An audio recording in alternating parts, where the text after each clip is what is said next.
Episode 33 of the podcast. This week we're going to talk about heads, we're going to talk about faces, ears, noses, and lips. We're going to talk about the things that dogs need to know about, and we're going to talk about some strategies to teach them. This is the Creating Great Grooming Dogs podcast. I'm Chrissy Newmeyer-Smith. I'm a certified professional groomer, a certified behavior consultant for canines, and a certified professional dog trainer. And this, my friends and colleagues, is the podcast where grooming and training meet.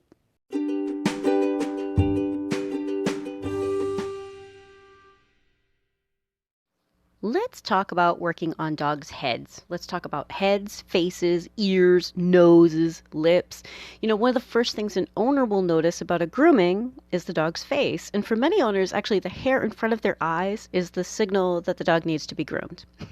Even if the dog doesn't need to be trimmed, you know what? The faces are the things that the owners will notice first, because a well-scrubbed, sweet-smelling nosy nose is the first thing they're going to notice when they go out and pick up their dog. So not only are groomers fixated on getting that face perfect, but the owners are fixated on having it be perfect. And so when we talk about having a safety policy, and if we have dogs who are nervous about things, one of the reasons why we want to have our expectations in line with that and to have owners know that we need them to be safe is for us to also to be able to say, your face might not be perfect either. I think a lot of people don't think about the biting end of their dog or all of the delicate little areas on the dog's face. So as a training goal, I want our training goal to be the 3 C's: comfortable, calm, and cooperative. And while we're working on their head, let's talk about what those particular challenges are with the head.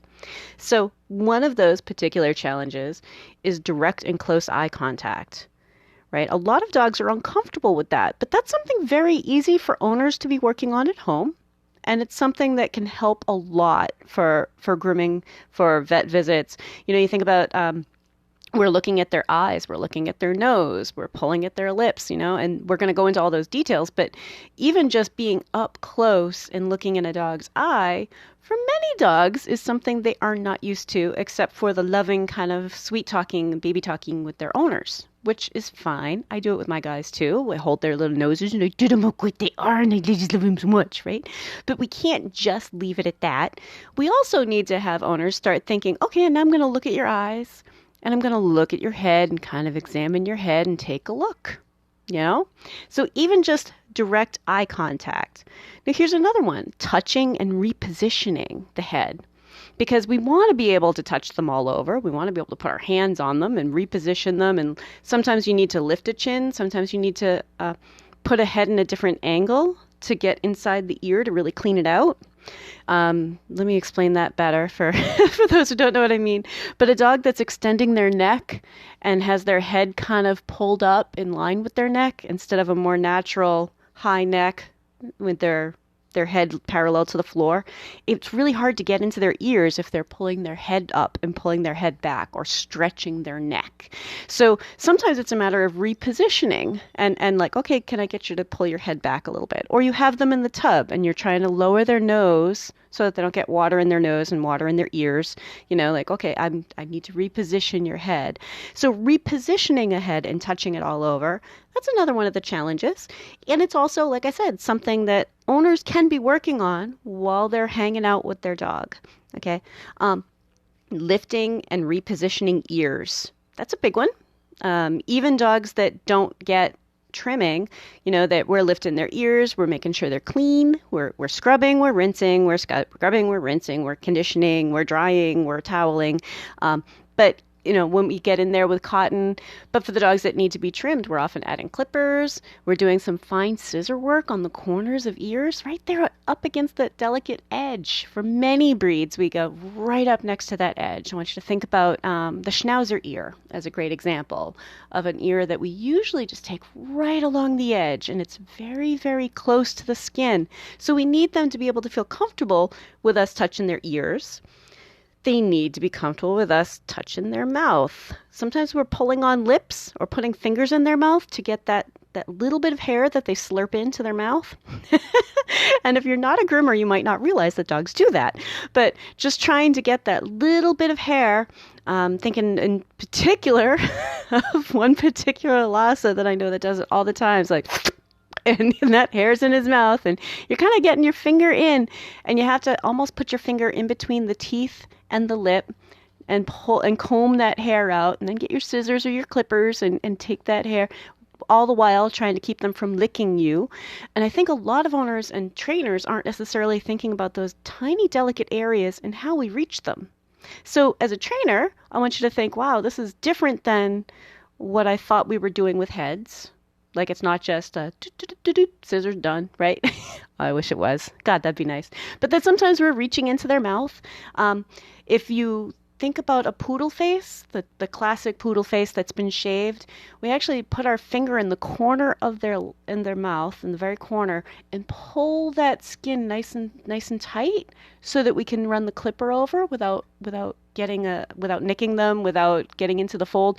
But that flews right there, that little fold in their bottom lip, it needs to be pulled tight and pulled straight and flat for us to get the clipper there and to get a really nice flush look.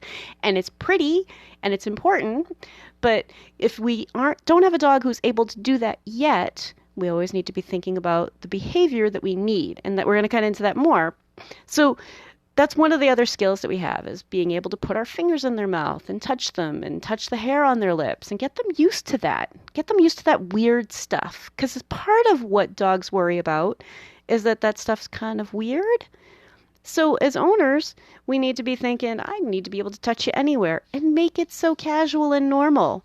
Not a training thing, not a drill where we say, "Oh, let's get out some cookies and let's get you on the grooming mat and get you all close," right? Like, just make it normal. I mean, you can also be intense. That's okay too. I do train my dogs also for the worried eye, oh, let's take a look. I need them to be good for that too. But to have an idea that, oh, just touching lips, don't let it be the first time he's ever had a finger in his mouth like that when he's at a groomer. So we're touching lips, we're repositioning ears. All right, here's another one. We're working at the corner of the eye and the eyelids. That's really tricky for a lot of dogs. That corner of the eye often has, for many dogs, there's some skin irritation there. Many dogs get eye goo, and the skin irritation there can make it really uncomfortable in general. One of the things I find owners do that make it worse, they don't mean to, but we can educate our owners about how to get that eye gunk out. One of the things that owners tend to do is they press it down into the skin and try to peel it out instead of picking at it upward. Or they're just too rough, or they hold the dog's mouth shut while accidentally pressing on their nose, and they're kind of suffocating their pet while they're doing it. Like the pet can't breathe, but they aren't thinking about that if you go along just like on your own nose. So unless you're driving or something, or you're grooming right now and can't touch your own nose, but touch your own nose and down the bridge of your nose, hard, and keep going toward the tip until you feel it go smush. And then you realize, okay, so if we're looking at a dog's muzzle, there's a point where there's hard, which is okay, and then we get that smush part. So if you're pressing entirely and an owner isn't thinking about what they're doing, they're often choking their dog out. So I find that a lot of owners, once we tell them that, they're like, oh, God. Then they go home and they're working on it, and their dog is entirely different the next time. So be thinking about the ways that we touch around the eyes and the tools that we have to use around the eyes, right?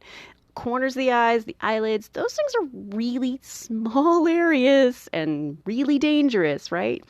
Another one of the things about working on heads, we need them to hold still with a variety of tools, noises, and vibrations. And maybe not every dog needs all of those. And certainly while we're training, we're trying to keep them calm, comfortable, and cooperative. So we don't necessarily use every tool we have, but we want them to be able to eventually work up to the full variety of tools that we have available to us. So sometimes we just start off with, all right, you can't handle a clipper, sound or vibration near your face, so we will use scissors. But I want you to be thinking that's not necessarily the best tool for many dogs to get a full trim. So we need to be thinking about this when we're talking about training goals for working on heads. All right. Now also holding still while we focus on trims using our groomer eye. And what I mean by groomer eye is when we're in the zone and we're just thinking about hair. And I know I mentioned in a previous podcast that my animals, my own dogs in the past and the current ones and my last cats, they all noticed as soon as my gaze turned to hair. And not that that's particularly frightening or anything for them. They just notice it. They're like, hey, we want to play ball. Oh, she's looking at my hair, right? So that groomer eye is a little bit different. It's almost like someone's looking at you, but kind of through you, right? So imagine you're looking at a buddy, or if you work in a grooming shop, look at each other, but only look at like the corner of a lip. Think about how creepy it is, right? So we need our dogs to be used to, like, why is someone just staring at a middle of my forehead? Is there something there? Like, do I have something on my face? Why are you looking at me like that? So we look at dogs in a weird way. So that's one of the things that we can work on at home. Get them used to groomer eye. Get them used to having these things happen while we're using a groomer eye. Now, one of the things I want to mention too, while we're talking about working with heads, is the possible use of a muzzle. Because while I try to be very, very mindful when I'm talking to people about using muzzles, and I usually refer to them as the face mitten. It just takes a little bit of the sting out of it, right? But for some dogs, if they're really, really nervous and they have a history that comes with them of fighting back or having this big conflict, sometimes putting a muzzle on before they are upset and just totally gently handling them just as kind and gentle as you were before and taking it off without incident over and over again can be a big, big difference for them. Because not only are they muzzled, but now they're also in a situation where they realize that nothing bad happened. And for some dogs, I really feel, and this is a feeling, not kind of an intuitive hit. I can't really define it very well, but my intuitive hit is that for many dogs, when they realize we've taken away the ability to bite, they just focus in a little bit more on the sweet talk, right? They notice that we're being gentle and that we're trying. So be mindful of muzzle use, but if a muzzle needs to be used, it's not the end of the world, but it is part of teaching dogs to work around their head. For many dogs, it's going to be okay to use a muzzle. I have a couple of dogs that I'm never going to fully trust because of health issues with them, and they won't necessarily hold back if something happens, and they'll wear a muzzle. I do their face, and we put the muzzle on, and we're just as kind as gentle as before. And you know what? Those dogs don't fight me. They're okay. They're relaxed, but we have the extra security of knowing that if they were to turn, the most I'm going to get is a pinch, right? Maybe a bloody pinch, but it'll just be a pinch. Because muzzles aren't 100%. They can still kind of nab you with some teeth, but it's different than a full-on bite. So another possible thing about working around heads is that if you are using treats, we want dogs to be able to take treats gently. Part of the reason why I'm worried about using treats in a grooming setting is because often there are other dogs around. Some dogs are very food aggressive. Some dogs are really weird about being fed near other dogs, especially dogs they don't know. Some dogs are very, very rough with food. Some dogs are overly excited with food.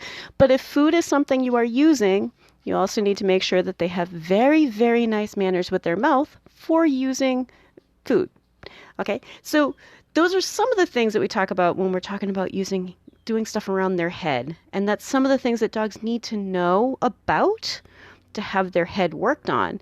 Now, the groomer has a lot of skill here too, because this is an area where we're a millimeter from disaster, and a tiny bit off and a dog needs stitches, right? A little wiggle could be harmful, could hurt them. Right? So in the next part, we're going to talk more about how to work on these things and work on them all together in a way that's going to make sense for a dog. If you're enjoying my podcast, please remember to subscribe so that you don't miss any episodes. So to work on heads, I want you to think about starting with calm, maintaining calm, and then if you lose calm, return to calm. Right? This should always be totally relaxed, as with everything that we do. But since we're talking specifically about heads in this episode, we're going to talk about just the head.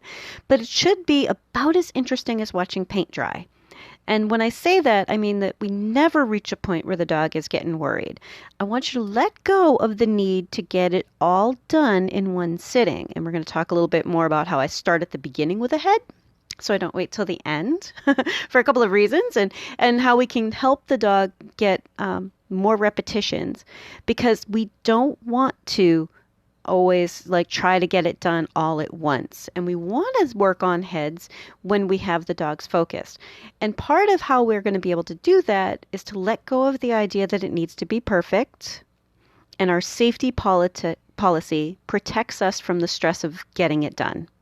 Right? The telling people that if your dog is worried, if your dog is wiggly, if your dog is aggressive, we slow everything down. Your dog may not be perfect today, but this is for the long term so that we can have perfect in the future. If we already have that, then we don't have the internal stress of I've got to get it done. Or another one that I hear often is I would never let a dog go out of my shop looking like that or looking less than perfect. And we can let that go when we have explained a safety policy. Okay, perfect trims are for dogs who can handle the behavior part of grooming. All right, we need to be thinking about, especially around heads, that we want a perfect trim, but if we put in the hard work now and the prep work on teaching a dog to be good for it, we can have a lifetime of beautiful trims on their head. We can have a lifetime of that if we put in that time now. So how do I work on heads? What do I start with? And I start with the head on most dogs. Partly because when I started as a new groomer, I kind of needed a dog to wear it and then keep going back to tweak it, because heads can be kind of tricky. So when I started learning how to groom, I found that, all right, I'm going to do the head, and then I can go back to it as many times as I need to. You know, dog gives a shake or wiggles or whatever, or I run a comb through and go, oh, there's another sticky outie. You know, tech talk. So most groomers know what I mean by a sticky outie, but for those of you who don't, I'm sure you can imagine that, you know, you end up combing again and there's this one little hair that's a little bit longer, or one little edge that's uneven, or the right side looks a little longer than the left. So as a new groomer, I started doing heads first, and my instructor was awesome. That's exactly what she said. Then do the head first and get used to going back and circling back, and your skills will develop. But as a trainer, I start there to assess if the dog is going to need breaks and need help, because heads are one of the usual suspects, right? Like if you're going to ask somebody what their dog has a problem with, it's like nails, paws, bums, and faces, right? Ears, eyes, you know, the whole head. So it's one of the usual suspects. It's one of the first things I check on. Like, okay, well, let's see how you are for your head, right? So as a trainer, when I start there, what I'm looking for is how calm am I able to keep this dog, right? Calm, comfortable, and cooperative. And again, thinking about starting with calm, maintaining calm, and if you lose your calm, return to calm. So there's a whole lot of calm, a whole lot of relax. But if we're doing it right, they're learning that this is safe. And when we start at the very beginning of a grooming, working on heads, then we also get a chance to kind of play around with, okay, how are you if I turn on the clippers? Because I don't need to finish you in the next 10 minutes. Your mom is not coming to pick you up in 10 minutes, which in groomer speak means she should show up right now and start going, oh, and have them wiggle, right? So in groomer speak, we kind of know that close to when pickup time is the worst time to be trying to do anything very, very close to an eye or an ear. So if we think about starting with the face, then we can also work on how comfortable the dog is, what tools they're comfortable with. And I want you to think about, we're going to work a little bit and then give breaks and move on to something the dog finds easy, and work a little bit and give breaks and work a little bit and give breaks. And those breaks in a grooming shop could be, okay, and I totally disengage from you and put you in a crate and you get a real break. As a house call groomer, that break for me is I move on to an area that you find easy. And that's part of why I get my hands all over that dog in the beginning. I want to see how they are for their face. Now, one little trick I can tell you is that for many, many dogs, they're actually going to put up with a little bit more scissoring around their face while they're wet in the tub. I don't know why, but it does seem to be true. And actually, while they're wet in the tub, I usually will try to get any sort of eye gunk or, leftover food in their beard or whatever. I try to get that stuff out in the tub. I usually don't use clippers for that. And I remember one particular job where that was a big argument between me and the brusher bather constantly. It's like, but that needs to be soaked and cleaned off. And they're like, oh, it's just going to get trimmed off anyway. And it was this constant battle. But trimming that off can cause some skin irritation. So we want to have that, like, kind of take care of that in the tub. But there are plenty of dogs that I'll go through with a comb and just a little tiny pair of scissors next to the eyes. Those little tiny ball tip scissors that can get in really, really close and try to do it in the tub. For whatever reason, for some dogs, that is much more relaxing for them. And then over time, because it never turns into a fight, because we're being totally relaxed, because we're being calm with them and giving them breaks, over time, they become really okay with lots of the things we need to do. So I want the dog to find this to be easy. I want them to think this isn't a big deal. So when I say we work a bit, that's very specific to the animal we're working with at that moment. So if they start being relaxed, that might be when I stop. I don't necessarily want them to start getting wiggly. If I'm working with a dog and I notice that they just totally took a nice big exhale, I might stop there instead of, okay, now let's get your other eye. I kind of don't care if I get both eyes. I kind of don't care if I get both ears in the same exact moment because I can move around. And by doing a head first, we can circle back more and more times. Now, I want you to think, too, we all learn by repetition. That's how we all learn stuff. That's how we learn pretty much anything. I remember being a little kid and trying to memorize spelling words, right? Memorizing multiplication tables. We learn by repetition. If I pick up a musical instrument and I'm learning a new song, I have to learn by repetition. And that might be learning measure by measure. And if you're not a music person, that's like doot, doot, doot, doot. Like just a couple of notes, doot, doot, doot, doot. And you learn that one and then doot, doot, doot, doot. And then you start chaining them together, right? So there are lots of things that we learn in tiny bits. And when we circle back and do a little bit more around an eye and circle back and do a little bit more around an ear and circle back and maybe introduce the clippers, even if we've already trimmed it with scissors, and then circle back and, put a finger in their mouth and then circle back, right? We're getting in all of those repetitions and we're getting in a lot of, really good repetitions because the dog is never reaching the point where they're struggling. They're not reaching the point where they're scared. And even if we push them a little bit too far, if we lose that calm, we're going to calm them down again. Like, hey, buddy.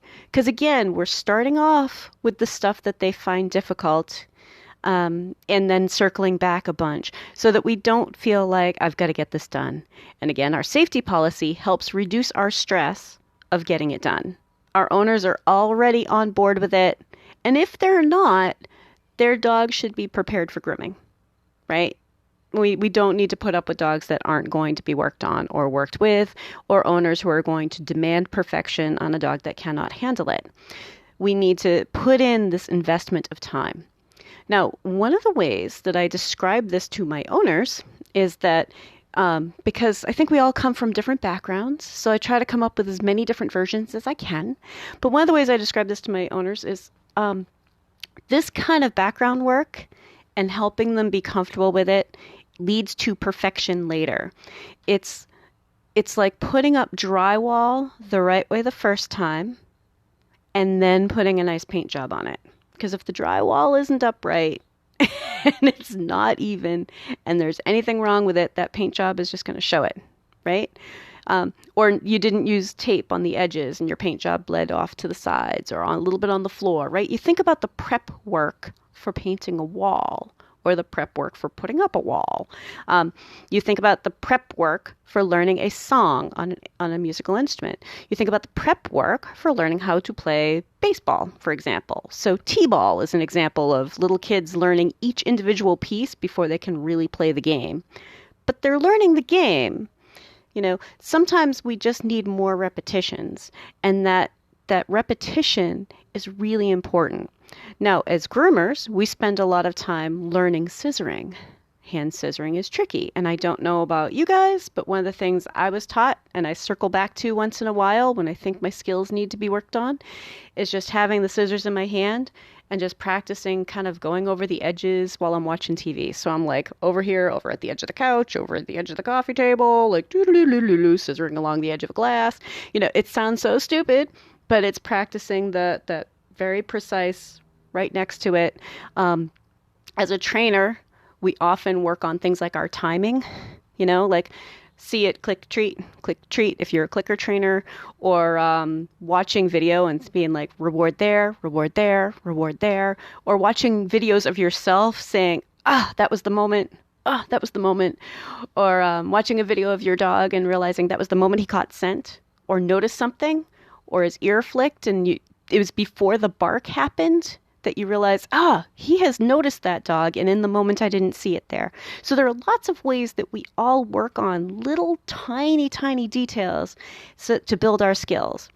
And in the dog world, and in the grooming world, especially when we're working around heads, we can get all of those little repetitions in one grooming. And then the second grooming, we get more repetitions in. And when I am grooming a dog, my goal is to see improvement during that grooming session. So one of the things I hear groomers talking about is, and he did much, much better today, and he did much better the next time, and he did much better the next time, and that's awesome. That's good. That means you're making progress. But I also want you to think he did better after the bath, right?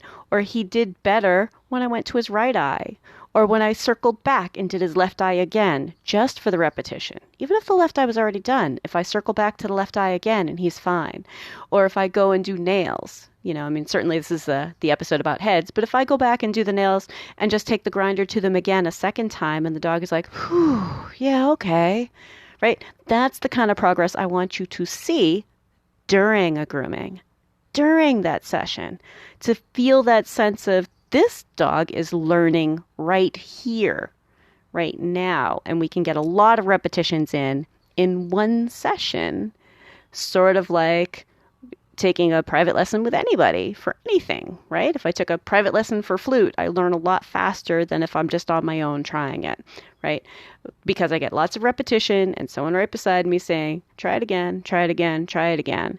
So when we're working with our dogs, if we're thinking, all right, let's try it again, let's try it again, let's try it again, we already have a safety policy. We've explained to owners that it might not be perfect. Okay, so what I would like you guys to do as your weekly action step, because I love these weekly action steps. I don't know if you guys are doing them. I'm doing them, and it's just building my skill set all over again, adding more practice. What I want you to do for your weekly action step is I would like for you to start with a head and just circle around and just keep coming back to it and keep coming back to it, and let go of the idea of getting it perfect, and let go of the idea of fighting with it, and let go of the idea of doing anything in particular to any sort of completion in the beginning of that grooming session. And that's gonna give you the chance to watch for behavior and focus on behavior. And by the end of that grooming session, those multiple repetitions, you might be very surprised at how relaxed the dog can now be for things that you want to do when you want to be very precise. If you are a trainer, I want you to think about whatever dog you're working with, whether it be your own dog, but just kind of or an owner, if just kind of get used to, okay, I'm going to hold my dog and I'm going to reposition his head. I'm going to put his head back. I'm going to put his head forward. I'm going to go ahead and pull at his lip and take a look. I'm going to lift up his lip. I'm going to tickle his nose. I'm going to feel for where his eyebrows are and think about combing forward and combing back and combing up on the cheeks and combing down on the cheeks and twisting his ears around a little bit. And, I want you to be thinking about the various things that we do as groomers. And trainers, it would be great if you went onto YouTube and looked up Groomer TV. I know I've mentioned it before, but Groomer TV is a Barkley production. What they do is they they post videos of things that happen at conferences, and they're meant to be for groomers, but as trainers you can watch how groomers handle dogs while they're talking about how to do a lovely Westie head, or how they're talking about how to do, the perfect top knot for a poodle. And you can get a chance to watch and observe what groomers are doing when they're not thinking about the behavior of the dog, because these dogs are already well trained for it. So I hope this is helpful for you guys. Have a great week and stay curious. If you'd like to talk to me, you can find me through my grooming and training business, happycrittersdogtraining.com, my email, chrissy@happycritters.net, and through the Creating Great Grooming Dogs Facebook page. And we have these awesome devices in our pockets that allow us to do live video with each other. I can help you with the dog on your table. We can set up live lessons, and you may be surprised at how much we can get accomplished together via video. I'm also happy to come to you if you're near my area in southern New Hampshire.